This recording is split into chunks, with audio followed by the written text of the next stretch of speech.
I'm going to this gentleman here. Yeah, I see from the internet that Senator Boucher has indicated that she's in favor of She's the telling the magazines students to no more than 10 telling the rounds. children to sit. And a number of other things here. I got it from the internet. Okay, well, what you got from the internet is some surveys that were taken. And in those surveys, a lot of people just thought, let's not answer them because it's just going to be misconstrued. And a lot of us feel, well, no, you should always answer and try to explain yourself. So in answering it, actually, I wrote 2 sentences, and I wrote the newspaper back, and I said to them that, yes, 10 rounds makes sense, but there are some guns that take only 15 or 17. So I also said, I'm not sure if 10, less than 10, or more than 10 will end up being the proper number that people will come to consensus on. So it does prove the point.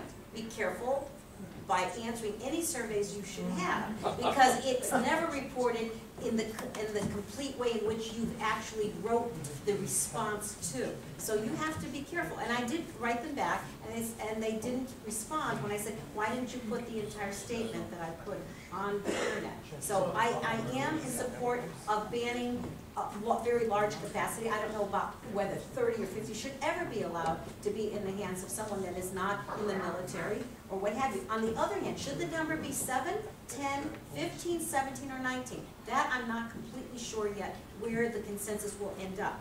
But I have taken a position that I do oppose the very large magazines. I would just like to follow that up with saying thank you, Senator, for responding to that survey that the Connecticut Post put out at the beginning of the month.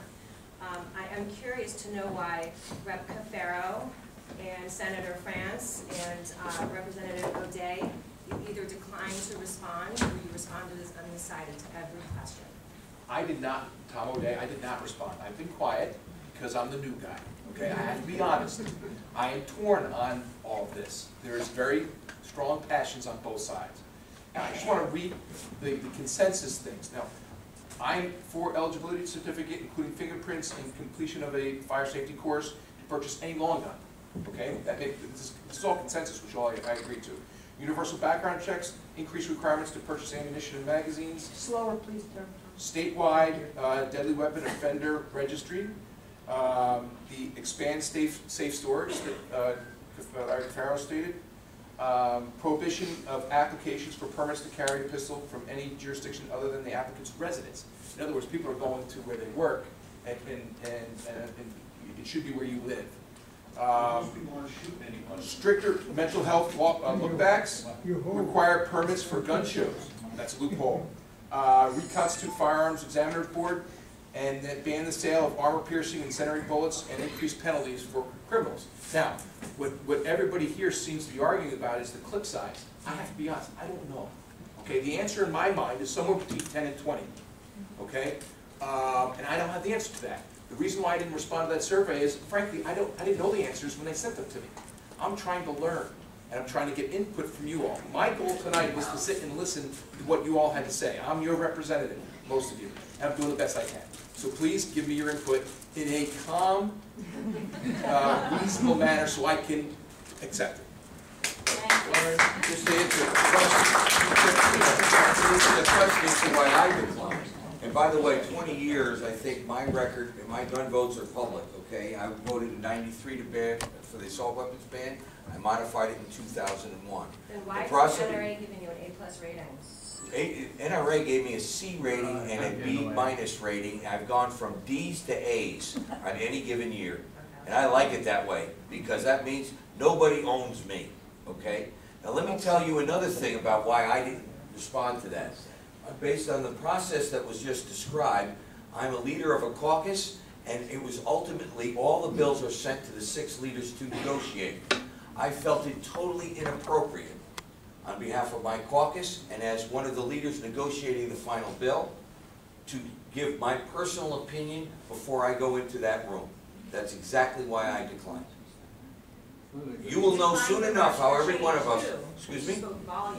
You declined the March for Change in Hartford on the 14th. And you did not answer my question. Yes, I did, and I declined the NRA rally as well, because once again, I felt it was, no, it was March for Change until the March for Change adopted a specific agenda that my appearance at that rally, I felt inappropriate in that it would have indicated or given the perception that I support that. I met, ironically, the next day with members of March for Change, with Sandy Hook Promise, with the Newtown Action Alliance. Tomorrow I'm meeting with more people from March for Change. I meet with everybody because that's what we have to do. Educate ourselves to make an informed, proper decision. Rallies are great things, but not for decision makers while they're making a decision. Rallies are part of it. Thank you. The reason why I didn't respond to that, number one, was we on the gun violence task force were asked not to, and it's really good common sense not to respond, to put yourself into a corner when you're trying to negotiate a set of consensus items that you want to come out of that particular effort. And in addition to that, it was a flawed questionnaire in the first place. I can dig up the questions, and there are at least 3 that don't make any sense at all. So even if I was not under the guise of the gun violence task force, I probably would not have answered it because it didn't make any sense. In fact, I called up the local newspaper and asked them to please change the questions to reflect an accurate set of circumstances having to do with that question. And they wouldn't do that. So, and if you look at that poll, it's pretty binary. They're trying to stick you in a corner, it looks like. It's important for all of us to have an open mind. I will tell you this, every single legislator in Hartford today is heartbroken, is going to be disappointed if we don't have a set of bills or a bill that comes out of this process that doesn't make every kid safer in this state. And bills that come out, frankly, that do the opposite or take away a whole lot of rights and don't improve the safety situation for all of us. Not just kids, but for all of us. That'll be a travesty as well. So I'm in agreement with everything that Representative O'Day read. There were, I think, 7 or 8. The one that I'm not sure whether he got it in there or not is stricter mental health look-backs. And because there's a lot of give and take in negotiating a final bill, set of bills or language in a bill moving forward on the whole issue of clip capacity, if certain things happen, I'm open-minded to magazine capacity discussion. One of the things that you have to realize is that if you bring it down to 7 or 10, as has been suggested by the governor, if that's passed into law, now you've made every off-duty police officer a felon literally overnight. There are all kinds of complexities and other circumstances. It's a fact of life. That's right, he doesn't say it. That means I'm sorry, it's just a fact, and there are hundreds more like that that we have to take into account. So, Yeah. do you want a question to me? Or?